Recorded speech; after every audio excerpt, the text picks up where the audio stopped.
Welcome back, everybody. Today I started playing in the Chess Champions Tour, which is an exciting new event after the merger between Chess24 and Chess.com. Now, as some of you may know, the last couple of years there's been a very prominent event which has been held on Chess24 called the Meltwater Tour or the Chess Champions Tour. Now, after the merger between the Play Magnus Group and Chess.com, many people were wondering what was going to happen this year. Now, they have a tour as well. It's called the Chess Champions Tour, but the format is a little bit different. Unlike previous years where at least half the field were invited, this year there were only 2 players seeded in out of 8 spots. The 2 players being Wesley So, who won the Chess Global Championship last year, and Magnus Carlsen, the reigning world champion and the winner of the Meltwater Tour last year. The other 6 spots very much up for grabs. Now, the way to qualify and get one of those elusive 6 spots is to play in this qualifier today, which was a 9-round event where the top 12 players would qualify to a knockout stage. Now, once you reach the knockout stage,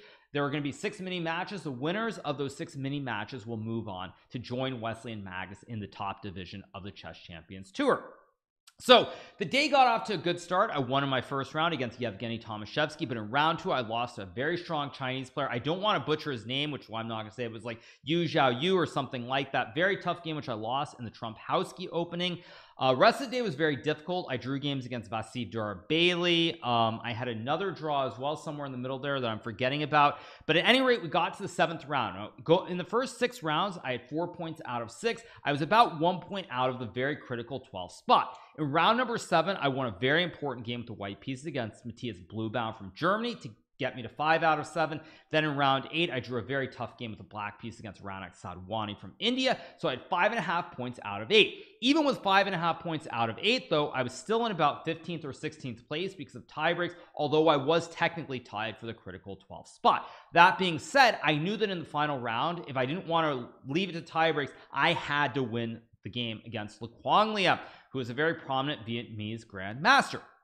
So let's jump right into the action. So in a must-win game in the final round, I decided to play c4, the classic English opening here, primarily because it leaves more options available. Le Quang plays e6, and now here I play this move d4. In my 7th round game against Matthias Bluebound, I played the correct order with knight c3, but I simply wasn't thinking, so I played d4, expecting the automatic d5, and then Le Quang played knight f6. Now, the moment he did this, I was feeling very unhappy, because if you go knight c3 here and black plays knight f6, you can play e4, and this is known as the McKenna's variation of the English.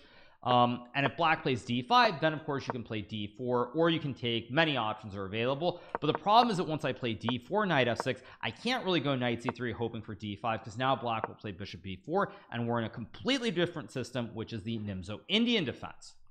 So I play knight f3, Le Quang plays d5, and now I played this move bishop f4. Now again, my mind was not firing on all cylinders throughout this event, and when I played bishop f4 and he took on c4, I immediately realized that I'd done something very stupid, because the line that I was actually thinking of was knight to c3, bishop b4, and then bishop f4. This is actually in my mind the system that I was thinking, but then I played knight f3, d5, bishop f4, and as soon as he took on c4, I'm like, uh-oh, I'm in some trouble. Now, the reason that I'm in trouble here is that I can't really develop normally. I'd love to play a move like e3 and capture the pawn on c4, but black can now play b5 guarding the pawn, or even bishop b4 here. And after knight c3, knight to d5, it's very, very sharp. It's still unclear how I'm going to win this pawn back on c4, because if I play a move like rook c1, for example, black can just go b5. I can't capture because then my king would be in check, and there's really no way to win the pawn on c4. So after a little bit of a think, I decided to play this move queen a4, mainly because even though black has no issues here, I'm going to get the pawn back on c4 right away. And once I win the pawn on c4, I at least should be able to have some chances. I mean, even if it's a draw, it's a draw, but I feel like I'm going to get some chances versus just being worse right away. So Le Quang plays knight bd7. I take the pawn on c4. He goes c5 here. Of course, I'm threatening to capture the pawn on c7 with the classic right triangle. So he goes c5. I play pawn takes pawn. He takes, and now I play e3. Very simple move, trying to finish my development. I want to move the bishop to either e2 or d3, castle my king out of the center, and then figure out what my plan is. So Le Quang plays a6, and here I play this move a4. Now, during the game, I was actually very upset with myself, so I thought that I should have played b4 right away, primarily because now if black goes bishop e7, I thought I could play bishop c7, trapping the queen.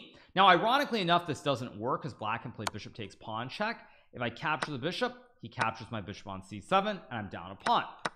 But as soon as I played e3 a6 and had to play a4, I was mad at myself because now I realized that wait, maybe I could have gone b4 and bishop c7. Now as we said, if I used more time, I'd thought it through, I would have realized this was never an option, but this definitely played into my mind and sort of helped cement the negative attitude that I had, or the negative feelings I had at this point in the game.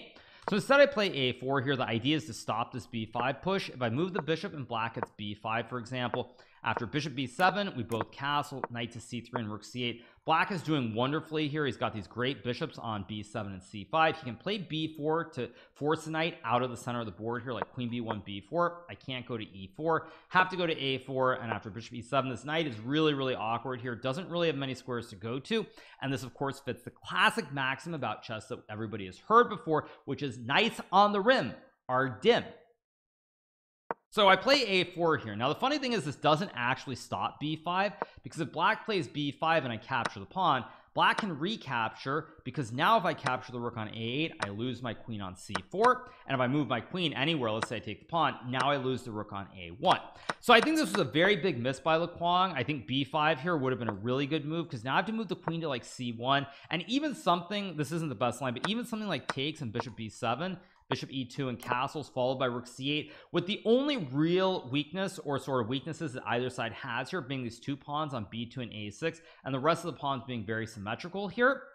Black should never be in danger of losing the game. So I thought it was a big mistake from Lequang's perspective, because I don't think I mentioned this yet, but Lequang had 6 points to my 5.5. So for Lequang, if he drew the game, he knew he was going to make the top 12. So he castles here. Now I go bishop e2. Again, he could play b5, but I didn't really see any way to prevent it. I could maybe move the queen, but then like b6, bishop b7, and rook c8, and I feel very stupid. So I go bishop e2 here. He plays pawn to b6. I castle. He goes bishop b7. Now I develop my knight, trying to bring my rooks to the center, either to c1 or to d1.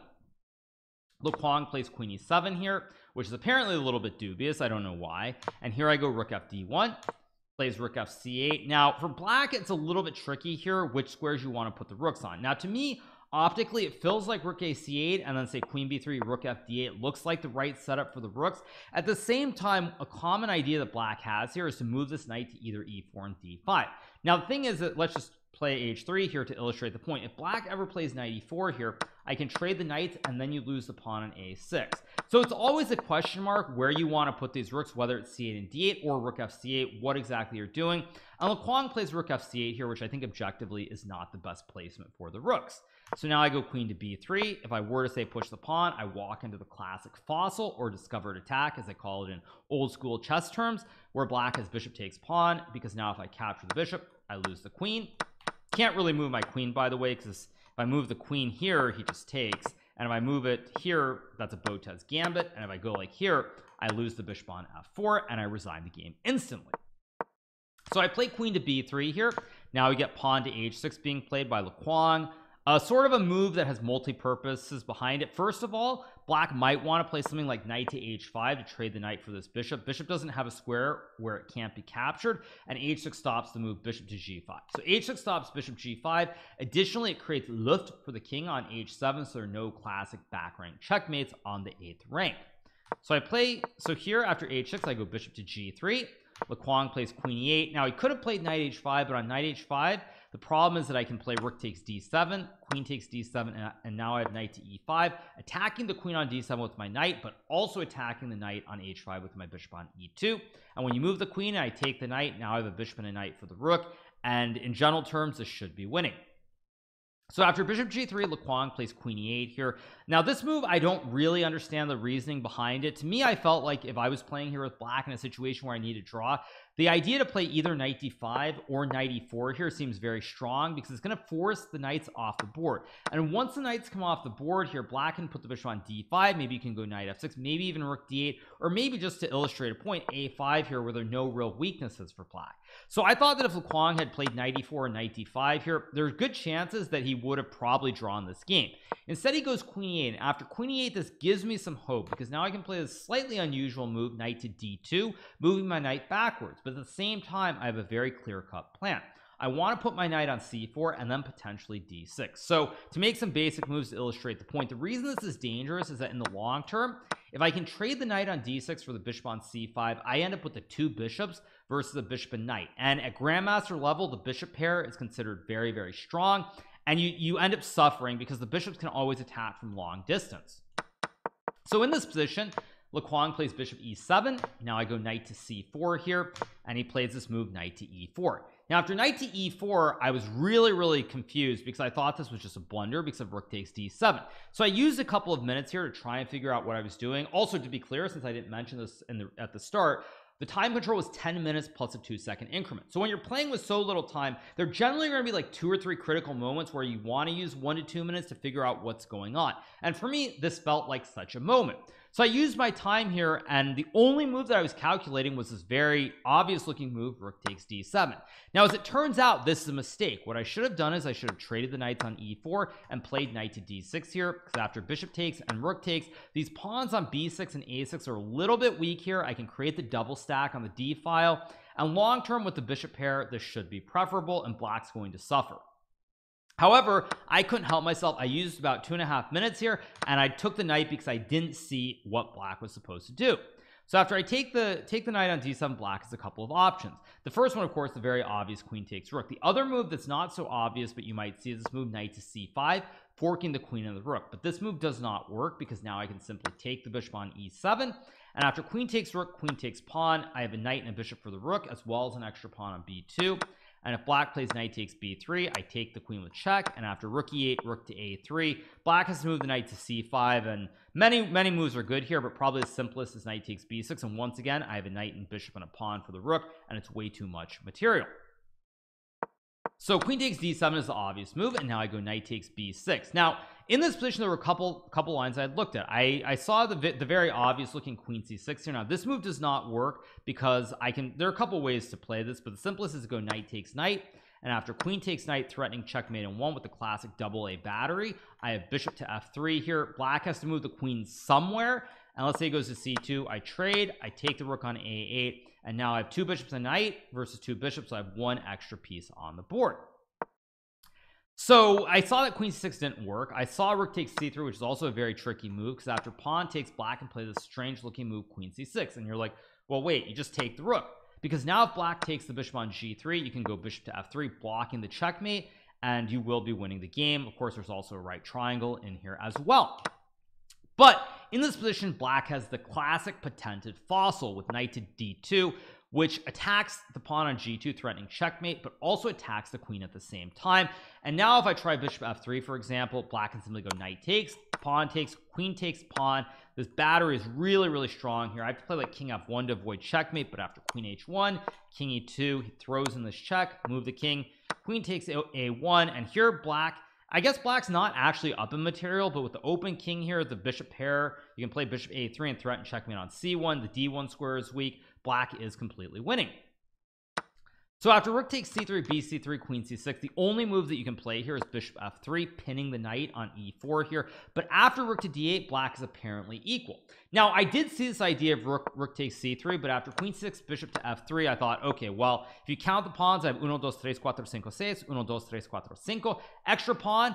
I should not be in danger at the very least. I wouldn't say I'm winning, but I shouldn't be in danger.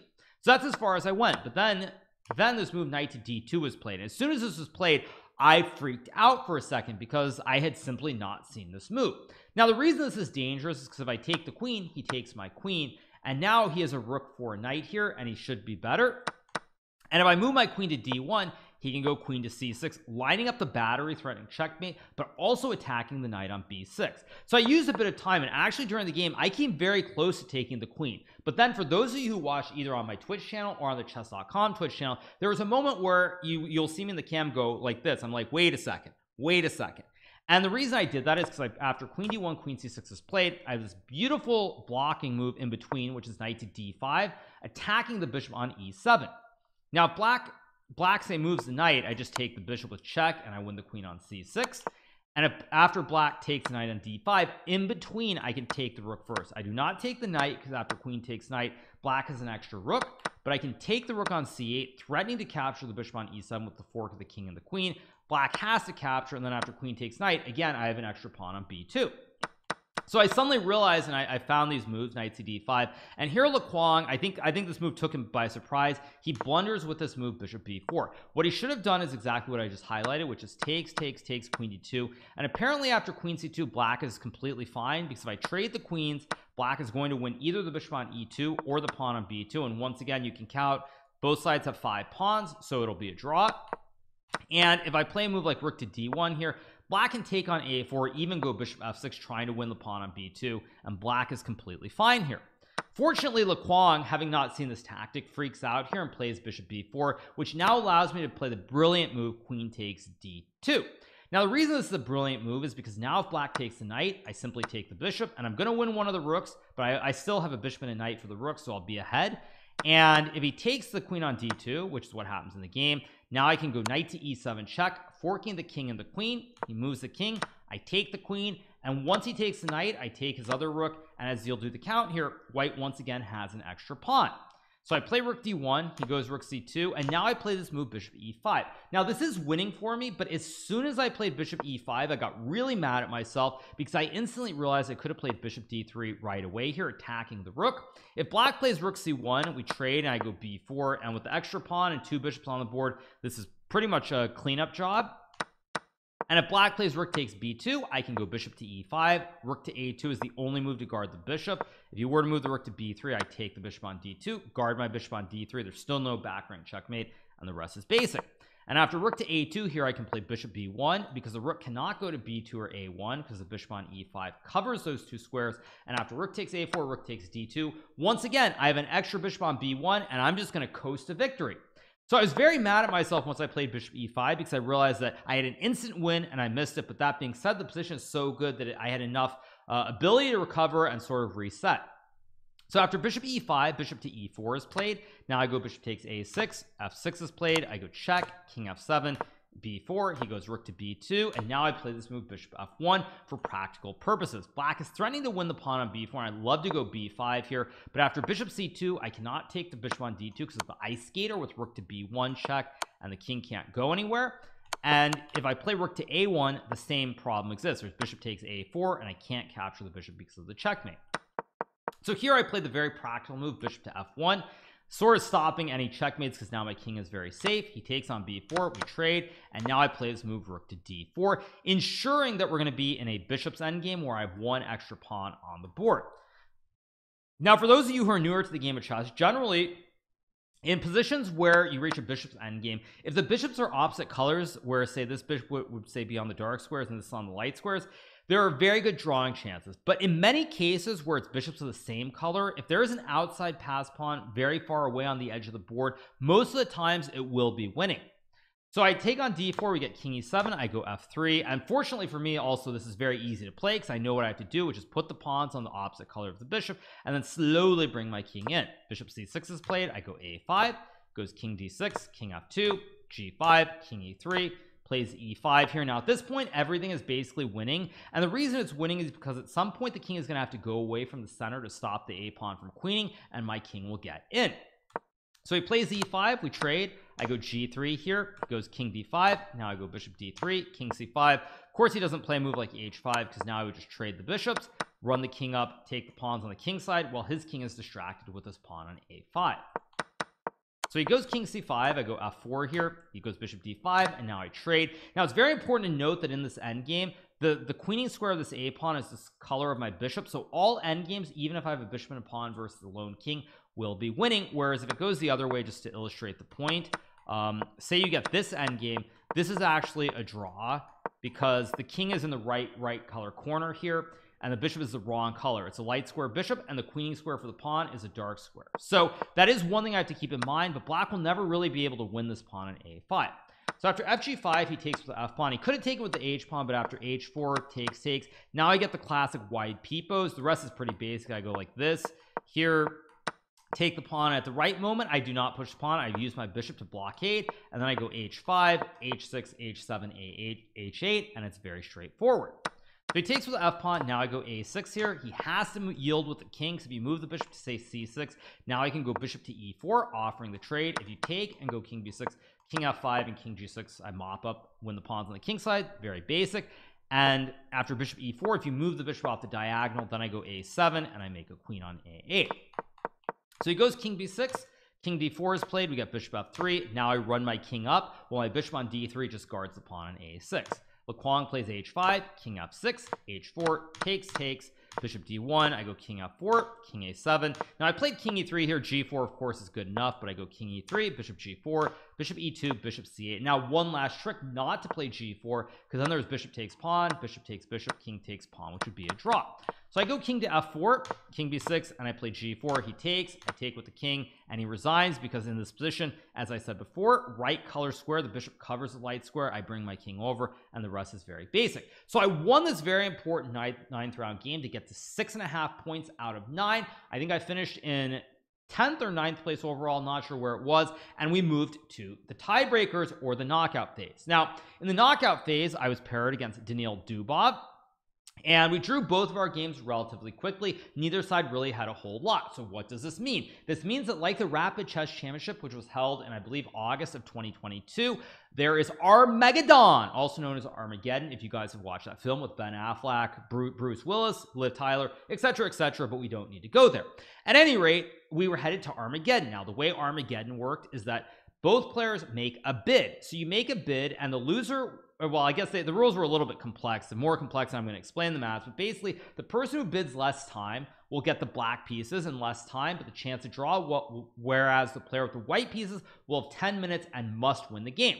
So I bid 759 primarily because when I played in the Rapid Chess Championship on chess.com in August of last year, I bid somewhere around 7:30 or 7 minutes against Jan Nepomniachtchi, and I lost that game. The position was very balanced. I actually was completely fine, but he was able to keep the game going, and eventually the time proved to be too much for me. So this time I decided in this situation I would bid 759. I felt like more than 2 minutes was probably a bit too much. Much to my surprise, Daniil Dubov outbid me by bidding 6 minutes and 30 seconds.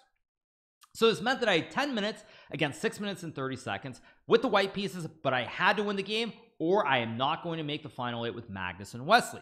So I start by playing e4. Daniil goes c5, knight f3, e6. Now I play d4, takes, knight f6, knight c3, knight c6. Now in our second game of our mini match, I played knight b5, and then we got into the classic Sveshnikov variation of the Sicilian. But this game didn't really want that. It's a little bit too easy to play. You get about 15 moves immediately. So I decided to play this move a3. Very simple move. It stops bishop to b4, which would pin the knight. And then I want to go f4, bishop e3, and queen f3.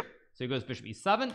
Play f4, he castles, and now I play bishop e3, and Daniil played e5 very quickly. Now as soon as he played e5 and did not play the classic d6, after which I would have gone like queen f3 and g4, as soon as he played e5, in my mind I'm like, uh-oh, I am in trouble here. This clearly is a line he's prepped, and there's a reason he didn't play d6.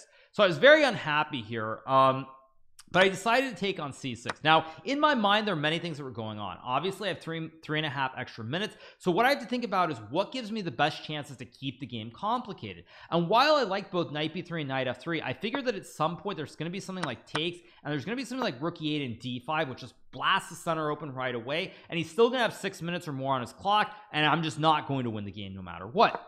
So that's why I decided to trade the knights and now play this move f5. I do not take the extra pawn here because after takes, black has knight g4, and if I go say queen takes d8, rook takes d8, bishop f4, black can go g5, bishop to g3, and now this nasty move knight to e3, and I guess I go rook c1 to guard the pawn because bishop d3 hangs the g2 pawn. But after rook to c1 here, black can play like bishop e6, and even though I'm up a pawn, it's a doubled pawn, and black has all the play in the world. So I decide to go f5, we trade, and he goes b5, and I play bishop d3. Now the reason I chose this is that even though the position is fairly balanced and very drawish, it's an end game, which means that if there isn't an instant draw, the game is going to continue to go on and drift for quite a while, and maybe something will happen once he gets low on time. So he plays a5 here, which I think is a great move. Now I play knight to b1, and here Daniil plays c5. Now in my opinion, for Daniil, obviously in the heat of the moment, a critical game, it's very hard to be critical of his decision, but I think he slightly forgot that at this point he only needed a draw here. He does not need to win the game. He only needs to stay solid and make a draw. And by playing c5, while I think it's actually a very interesting move and it makes the game complicated, that does not fit the match strategy here, which is to make the draw. So I take on b5, he goes rook b8, I go a4. He does not take on e4 right away because then I have bishop c6 attacking the knight and the rook. a4, knight e4, and castles. Now when I say that it doesn't fit the strategy, the main reason I say that is because in this position, unlike the previous one, you'll notice that there's a big imbalance here. I have 3 pawns on the queen side to his 2 pawns, which means that you could end up where I get 2 connected passed pawns or an outside passed pawn. Even though, of course, at this point, none of that is materialized, there exists the possibility. And when you're in a game where you must win, you want one thing: imbalance. You do not want a symmetrical pawn structure, anything of that nature. You want the imbalance, you want the volatility, the chaos, whatever you want to call it. So Dubov plays g6, I trade, he takes with the h pawn, and now here I play rook fe1. Now I actually at the time thought this was a really great move. I used quite a bit of time coming up with it. The idea is that I want to go bishop h6, attacking the knight on e4 and the rook on f8. However, apparently rook to d5 here would have been very good, and I don't know why, because I thought after f6 black was fine, although apparently I have bishop d3 here and black is going to lose some material, so maybe I should have done this. Alas, I played rook fe1, goes bishop g4, I played rook to d3 here, bishop f5, and now I played this move knight to a3. I really wanted to go bishop h6 and after rook d8 trade the rooks and play g4 because it looks like I'm winning material here. If the bishop moves, I win the knight. If the bishop doesn't move, I take the bishop on f5. Unfortunately, black can just go bishop e6, and if I take the knight, there's rook d1 check, and black will win the knight on b1 and he will be completely fine, if not better.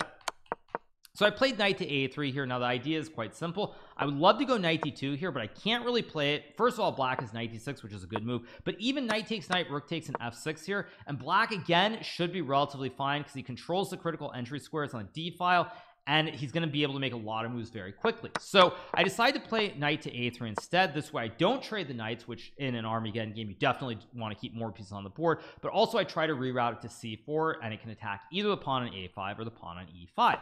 So he goes knight to f6 here, I move my rook, he goes knight g4, and now I played this move bishop d2. Now apparently I should have played bishop c1, and actually I don't remember why I didn't. I think after c4, h3, bishop c5, king f1, I thought that he could maybe just take and go knight f6, but apparently after rook d6, white is quite a bit better, and if black plays knight to f2 here, now I can play rook d5 in between, which is very strong because I attack the bishop has to stay guarding the knight, and if I get knight takes c4, I win the game.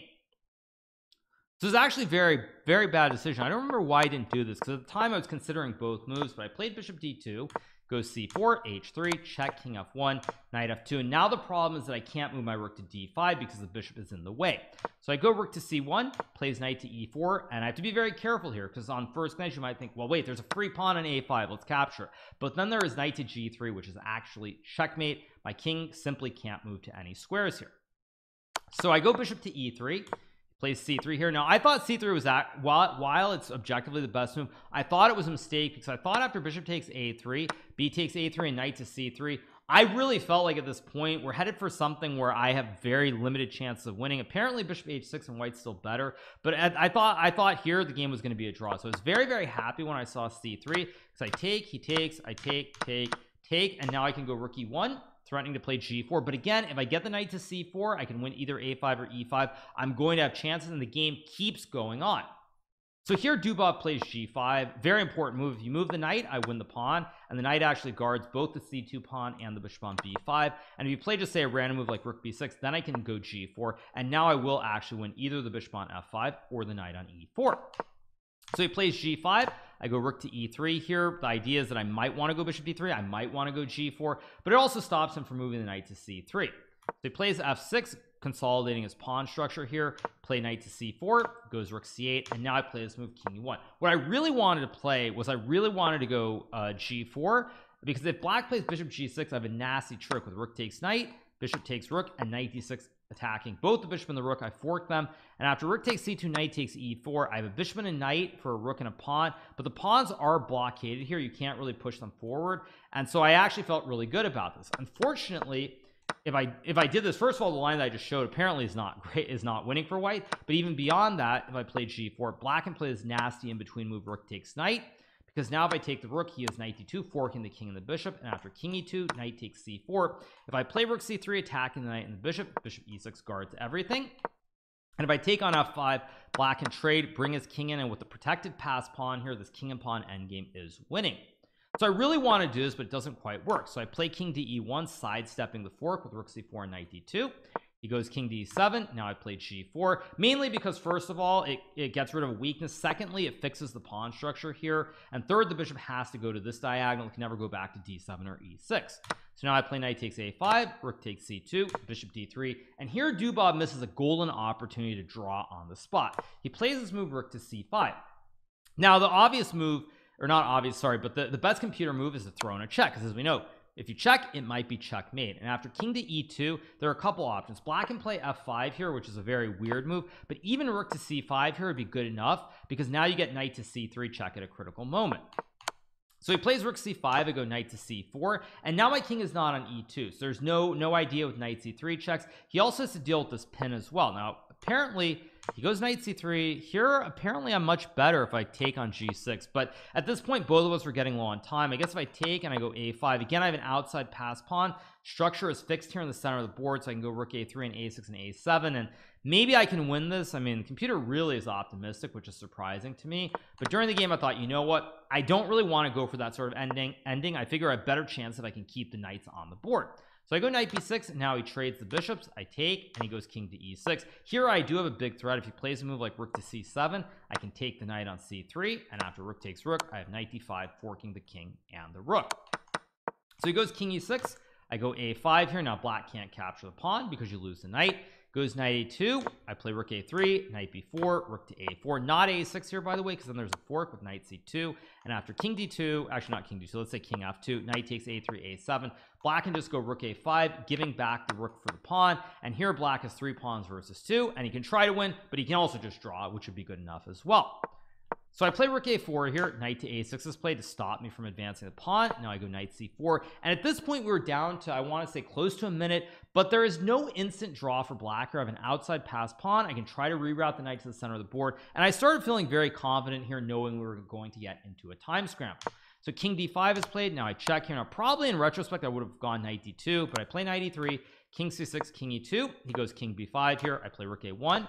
Now he goes knight to b4, and here I play this move a6. Initially I wanted to go rook f1 to try to win this pawn on f6, but now black can play rook c6. The d5 square is guarded by the knight, and black is going to gobble a pawn on a5 and draw the game. So I go a6, he has to take, rook f1, rook c6, and now I have knight to d5 because the knight captured on a6, so it's no longer guarding the d5 square. Here Dubov plays rook c2, another excellent move. I go king f3. I wanted to go king d3, but here black can go rook to h2, and after a move like king e4, knight c5, king f5, rook h3, knight takes f6. White is better here, but eventually black will find a way to sacrifice the knight for the pawn, and he should draw. Now mind you, in an Armageddon game with no increment, maybe there still are good chances to win, but I didn't really feel like it was the right approach.